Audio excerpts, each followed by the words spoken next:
अवधूत चिंतन श्री गुरुदेव दत्त श्री स्वामी समर्थ तुम्हा सगळ्यांचं माझ्या यूट्यूब चॅनलमध्ये खूप खूप मनापासून स्वागत करते। आशा व्यक्त करते खुश असाल, मस्त असाल आणि स्वामींच्या सेवेमध्ये रममान असाल।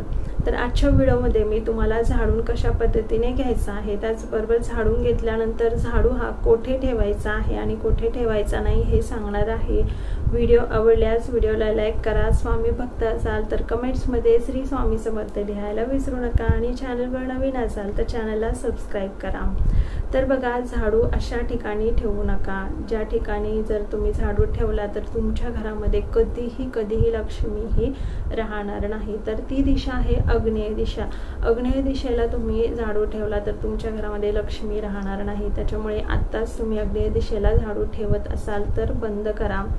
तर त्या दिशेला झाडू ठेवला तर तुमच्या घरामध्ये कधी लक्ष्मीचा वास राहणार नाही, येणारा पैसा असाच विनाकारण खर्च होईल। तर झाडू कोठे ठेवायचा आहे, तर झाडू तुम्हाला पश्चिम आणि जी उत्तर दिशा असते त्या दिशेला तुम्हाला म्हणजेच वायव्य दिशेला तुम्हाला झाडू हा ठेवायचा आहे।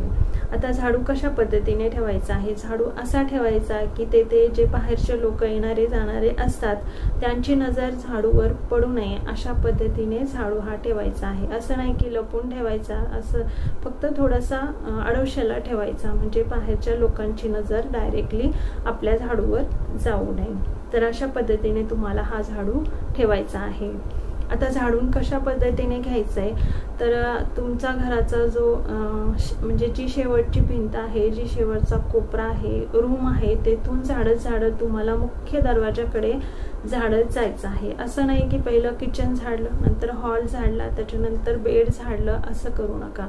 तर जो कोपरा आहे शेवटचा तेथून झाडत तुम्हाला तुमच्या मुख्य दरवाजाकडे जायचं आहे। त्याच्यानंतर तो जो कचरा आहे तो डस्टबिनमध्ये टाकून द्यायचा आहे। अशा पद्धतीने जर तुम्ही झाडून घेतलं तर तुमच्या घरामधली जी अलक्ष्मी असते ती बाहेर जाते आणि घरामध्ये लक्ष्मीचा वास राहतो। तर अशा पद्धतीने तुम्हाला झाडून घ्यायचं आहे। हे नियम नक्की पाळा म्हणजे तुमच्या घरामध्ये लक्ष्मी ही टिकून राहील।